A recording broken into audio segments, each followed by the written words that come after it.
Assalamualaikum warahmatullahi wabarakatuh. Apa kabar semuanya? Semoga kita semua dalam keadaan sehat walafiat, sehingga kita semua masih bisa diberi kesempatan untuk melakukan aktivitas meskipun aktivitasnya akan merepresentasikan materi tentang pendekatan pembelajaran pendidikan anak usia dini high school. Yang pertama, kita akan membahas terlebih dahulu tentang sejarah high school. Pada awalnya, high school merupakan sebuah kurikulum yang digagas oleh David Weikart pada tahun 1960-an. Gagasannya itu timbul sebagai bentuk reaksi atas ketimpangan pendidikan yang terjadi antara masyarakat yang ada di daerah pedesaan dan masyarakat yang tinggal di daerah perkotaan di kota Ypsilanti, Michigan, Amerika Serikat. Namun, lambat laun, kurikulum itu diubah menjadi sebuah pendekatan yang bernama pendekatan high school. Pendekatan itu ditujukan bagi pendidikan anak usia 3-4 tahun. Lalu pada tahun 1962, David Weikart mendirikan High School Perry Preschool Project yang berada di kawasan Sekolah Dasar Perry, di mana tujuannya untuk menyukseskan pendidikan anak-anak. Selanjutnya, David Weikart meninggalkan proyek tersebut dan mendirikan sebuah yayasan yang bernama High School Educational Research Foundation. Dan pada tahun 1969, High School dalam program pendidikannya mengacu pada teori John Dewey dan juga Biase, di mana kedua teori itu mengatakan bahwa keterlibatan aktif siswa dalam pembelajaran itu sangat penting. Setelah itu, pendekatan high school digunakan di beberapa sekolah, tidak hanya di wilayah Amerika Serikat saja, tapi juga meluas di beberapa negara, ada di Kanada, kemudian di Inggris, dan juga di Indonesia. Perkenalkan, nama saya Alfiani Arba. Di sini saya akan menjelaskan tentang konsep pembelajaran dari high school. Yang pertama yaitu dasar konsep teori high school. Teori ini didasarkan pada teori Biase dan John Dewey. Teori ini menggabungkan penemuan modern di otak dan perkembangan kognitif yang berkaitan dengan hasil identifikasi terhadap perkembangan anak. Jadi, teori ini mengacu pada keaktifan peserta didik sesuai dengan karakteristiknya. Konsep pembelajaran high school. Yang pertama yaitu anak sebagai pembelajar aktif yang menggunakan sebagian waktunya di dalam sentra pembelajaran yang bervariasi. Nah, di dalam sentra pembelajaran yang bervariasi ini, anak dapat melibatkan manusia, benda, peristiwa, dan idenya secara langsung dalam kegiatan pembelajaran. Yang kedua yaitu merencanakan, melakukan, mengulas atau plan do review. Maksud dari plan do review ialah anak memilih kegiatan apa yang mereka lakukan dalam setiap harinya, kemudian melaksanakannya. Setelah pelaksanaan, anak bersama guru mengulas kembali apa yang telah mereka lakukan. Pada kegiatan ini, guru bertindak sebagai fasilitator atau asisten. Yang ketiga yaitu pengalaman kunci atau key experience. Maksud pengalaman kunci di sini ialah pengalaman-pengalaman penting anak yang dipakai untuk pembelajaran. Pengalaman kunci sendiri merupakan konsep ide Biase tentang karakteristik kognitif dan potensi belajar anak usia dini. Yang keempat yaitu penggunaan catatan anekdot dalam bentuk diagram laporan perkembangan anak dan rekaman atau catatan observasi anak. Nah, hal tersebut digunakan untuk melihat kemajuan yang diperoleh anak. Perkenalkan, saya Indah Budiarti. Di sini saya akan menjelaskan tujuan pembelajaran high school. Model pembelajaran high school bertujuan untuk membuat anak memiliki beraneka ragam keterampilan, mencakup pemecahan masalah, interpersonal, dan komunikasi, yang sangat penting untuk meraih kesuksesan dalam bermasyarakat bagi anak. Hal ini sesuai dengan pembelajaran anak usia dini yang masih tumbuh dan berkembang. Setiap anak-anak belajar dengan caranya masing-masing. Setiap individu memiliki caranya untuk berinteraksi dan mengeksplorasi dirinya sendiri. Pendekatan pembelajaran adalah dasar yang mempengaruhi bagaimana anak-anak belajar di setiap area pengembangan, meliputi keterlibatan, motivasi, dan partisipasi anak dalam kelas. Orang dewasa di sini memiliki peran mengatur bidang minat anak di lingkungan pembelajaran.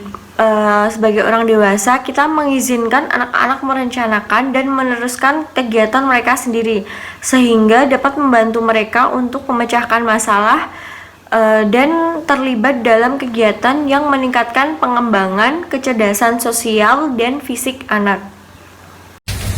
Nama saya Rara Rabita Ukti, NIM 1811112440008. Materi selanjutnya adalah 5 elemen penting dalam pendekatan pembelajaran high scope. 5 elemen penting tersebut adalah proses belajar aktif, penataan ruang kelas, jadwal harian, penilaian, dan kurikulum. Langsung saja untuk elemen yang pertama, yaitu proses belajar aktif. Dalam pendekatan pembelajaran high scope, anak itu sebagai sumber atau pusat pembelajaran. Disinilah anak melakukan kegiatan atau aktivitas belajar aktif. Kemudian peran guru adalah sebagai fasilitator dan perancang pembelajaran. Guru itu membantu anak dalam belajar aktif dengan menyediakan berbagai bahan atau materi yang diperlukan anak. Guru juga membuat rencana belajar, kemudian mereview aktivitas anak. Guru juga berinteraksi dan mengamati anak secara individu, serta membimbing anak dalam belajar aktif, baik dalam kelompok kecil maupun kelompok besar. Lalu elemen yang kedua adalah penataan ruang kelas. Penataan ruang kelas ini membuat anak terlibat secara personal dan membantu anak mendapatkan pengalaman belajar yang berarti. Nah, di dalam kelas ini terdapat 3 area atau lebih agar anak dapat memilih. Guru menentukan area tersebut berdasarkan beberapa pertimbangan. Yang pertama yaitu minat anak, misalnya minat anak terhadap balok atau minat anak dalam kegiatan yang lain. Lalu pertimbangan yang kedua itu kesempatan untuk melibatkan anak secara aktif dalam seriasi, angka, hubungan waktu, hubungan spasial, klasifikasi, dan perkembangan bahasa. Lalu untuk pertimbangan yang ketiga yaitu kesempatan untuk menguatkan dalam keterampilan dan konsep yang diperlukan anak. Juga kegunaan dari keterampilan dan konsep tersebut. Penataan ruang kelas ini ditata semenarik mungkin agar anak tertarik dan terlibat dalam pengalaman pribadi yang bermakna dan mendidik.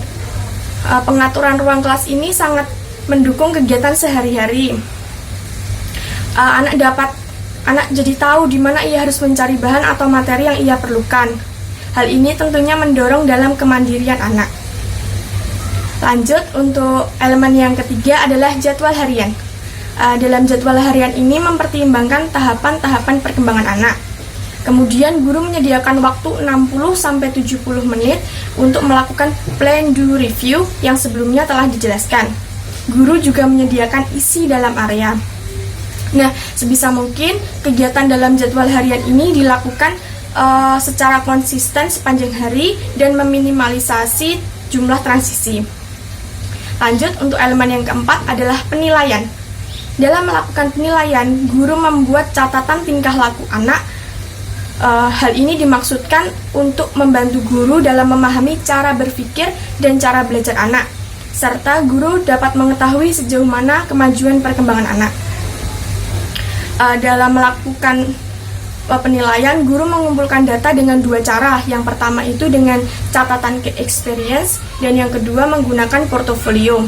Selain itu, guru menggunakan catatan observasi siswa atau yang biasa dinamakan dengan Child Observation Record yang berguna untuk mengidentifikasi dan mencatat sejauh mana perkembangan kemajuan yang terjadi pada anak. Dan yang terakhir, elemen yang terakhir adalah kurikulum. Kurikulum dalam pendekatan pembelajaran high scope bersumber dari 2 hal. Yang pertama yaitu minat anak dan yang kedua adalah key experience atau pengalaman utama. Baik teman-teman, kita lanjutkan mengenai materi kita yaitu pendekatan high scope. Sebelumnya saya Eni Sultan Hasanah, NIM 18112410028. Nah, dalam materi sebelumnya kita telah belajar mengenai 5 elemen penting dalam pendekatan high scope. Nah, di situ salah satunya ada plan do review. Nah, dalam pelaksanaan pendekatan high scope yaitu ada beberapa elemen tambahan yang mendukung pelaksanaan plan do review dalam pendekatan high scope. Nah, 5 elemen itu apa saja? Yang pertama yaitu waktu perencanaan, yang kedua pengalaman utama, yang ketiga waktu tugas atau waktu kerja di mana anak berkegiatan, yang keempat yaitu waktu beres-beres, dan yang terakhir yaitu atau yang kelima yaitu waktu recall. Kita langsung saja ke yang pertama yaitu mengenai waktu perencanaan. Jadi waktu perencanaan di sini terjadi guru berbicara dengan anak-anak tentang rencana yang telah mereka buat sebelum anak-anak melaksanakannya. Jadi guru tidak serta-merta merumuskan tentang kegiatan yang akan dilaksanakan pada anak, tapi juga di sini guru membicarakan kepada anak kalau kegiatan kita hari ini. Nah, di situ anak juga boleh mengekspresikan idenya, misalkan mau kegiatan ini tidak sesuai dengan apa yang telah dirumuskan oleh gurunya. Di sini guru berbicara dengan anak yang nantinya akan disepakati bahwa kegiatan dalam hari ini atau minggu ini. Yang selanjutnya waktu perencanaan ini bermanfaat bagi anak dan guru. Yang bagi anak yaitu memberikan kesempatan pada anak untuk mengekspresikan ide-ide mereka kepada orang dewasa, yaitu kepada guru. Jadi guru memberikan kesempatan pada anak untuk mengungkapkan apa keinginan mereka untuk pembelajaran ke depan. Dan bagi guru di sini memberikan kesempatan untuk mendorong dan menanggapi ide-ide anak. Jadi guru tidak memaksakan kehendaknya mau kegiatan ini, tapi juga di situ menampung ide-ide anak, keinginan anak apa yang ingin dia lakukan, sehingga anak di situ tidak bosan atau tidak jenuh, tidak, istilahnya anak itu idenya tertampung di sekolah gitu. Yang kita lanjut untuk yang kedua yaitu mengenai pengalaman utama, yaitu guru terus mendorong dan mendukung kepentingan anak-anak dan keterlibatan dalam aktivitas yang terjadi dalam lingkungan yang terorganisir dan terrutinitas yang konsisten.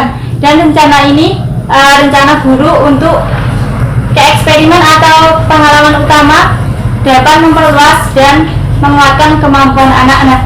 Kita tahu bahwa kurikulum high scope itu adalah kuncinya di eksperimen. Jadi apa yang dikembangkan oleh pendekatan high scope, nah itulah pengalaman utama yang dijadikan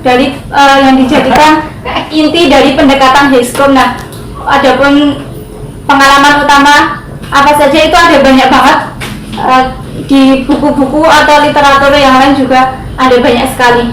Itu ada 8 bidang. Yang selanjutnya mengenai waktu kerja atau waktu tugas. Nah, waktu tugas di sini di mana anak-anak berkegiatan sebagaimana mestinya pembelajaran anak-anak di TK. Nah, peran guru di sini adalah mengamati bagaimana anak mendapatkan informasi, anak-anak berinteraksi dengan teman-temannya, dengan orang dewasa, dan menyelesaikan masalah dari kegiatan yang telah dirumuskan tadi, dari kegiatan yang telah direncanakan seperti di awal.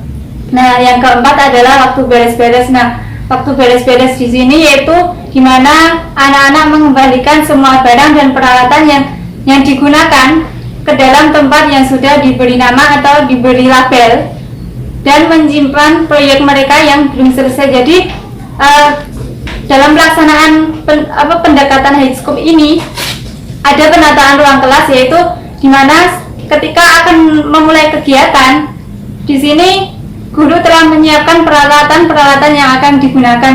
Nah, guru juga telah memberi label-label tempat-tempat di mana peralatan itu berada. Jadi waktu beres-beres di sini, ketika anak berkegiatan, peralatan sudah tersedia, dan ketika kegiatan telah selesai, anak-anak mengembalikan peralatan yang digunakan itu ke tempat-tempat semula, dikembalikan ke tempat semula, peralatan itu disimpan. Nah, yang selanjutnya yaitu adalah waktu recall. Nah, kita tahu bahwa sudah terlaksana di semua TK-TK bahwa kegiatan yang terakhir dari pembelajaran di TK adalah waktu recalling. Nah, waktu recalling adalah tahap terakhir dari plan do review. Nah, di mana di situ anak-anak menyampaikan hasil pekerjaan mereka. Jadi apa yang dihasilkan dari anak-anak belajar dari anak-anak kegiatan. Nah, di waktu recall inilah anak-anak menyampaikan hasil karya mereka, hasil dari pekerjaan mereka, hasil dari kegiatan mereka kepada teman-teman dan kepada gurunya. Anak-anak mengumpulkan kepada orang dewasa atau kepada gurunya, dan di sini guru membantu anak adalah menghubungkan pekerjaan mereka dengan rencana awal. Nah, apa yang telah dirumuskan dengan kegiatan mereka di waktu recall inilah guru memberikan makna dari kegiatan mereka dengan rencana yang telah direncanakan di awal. Nah, selanjutnya adalah pada review ini anak diizinkan untuk menyatakan apa yang mereka lakukan dan bagaimana prosesnya. Jadi guru juga memancing mengembangkan bahasa anak melalui waktu recall ini. Jadi guru menanyakan bagaimana kegiatan tadi anak-anak, hasilnya bagaimana, ada kesulitan atau tidak, dan anak-anak dibujuk ketika anak-anak telah selesai dalam berkegiatan. Guru membujuk anak untuk dapat menceritakan hasil kegiatan mereka kepada teman-teman, menceritakan hasil karya mereka kepada teman-teman. Dan yang terakhir yaitu waktu recall ini adalah hal terpenting cara anak menyampaikan kegiatan, yaitu gambaran dari pola pikiran mereka. Jadi di waktu recall ini guru dan anak memiliki banyak waktu. Apa yang anak ingin sampaikan yang di situ dipancing oleh guru supaya anak berani untuk menyampaikan pendapat mereka, anak berani untuk menceritakan kegiatan mereka selama kegiatan pembelajaran waktu itu. Jadi selain anak seni anak berkembang, di situ juga bahasa anak juga dilatih, dikembangkan oleh guru kelasnya, oleh orang dewasa atau yang mendidik dalam proses pembelajaran high scope tersebut. Selanjutnya, kelebihan pembelajaran high scope. Yang pertama, membantu pendidik berkontribusi pada perkembangan anak. Yang kedua, anak dibiarkan memilih sendiri kegiatan apa yang ia inginkan. Yang ketiga, membentuk anak menjadi pembelajar yang aktif. Yang keempat, membentuk kemandirian anak untuk mengambil keputusan sendiri dan memecahkan masalah. Kekurangan pembelajaran high scope. Pendidik harus kreatif dalam menciptakan suasana yang dapat mendorong siswa untuk aktif dalam pembelajaran. Nah, demikian penjelasan dari kami mengenai pendekatan pembelajaran high scope. Apabila ada pertanyaan, silahkan tulis di kolom komentar ya. Kita akan diskusikan di pertemuan yang akan datang. Terima kasih.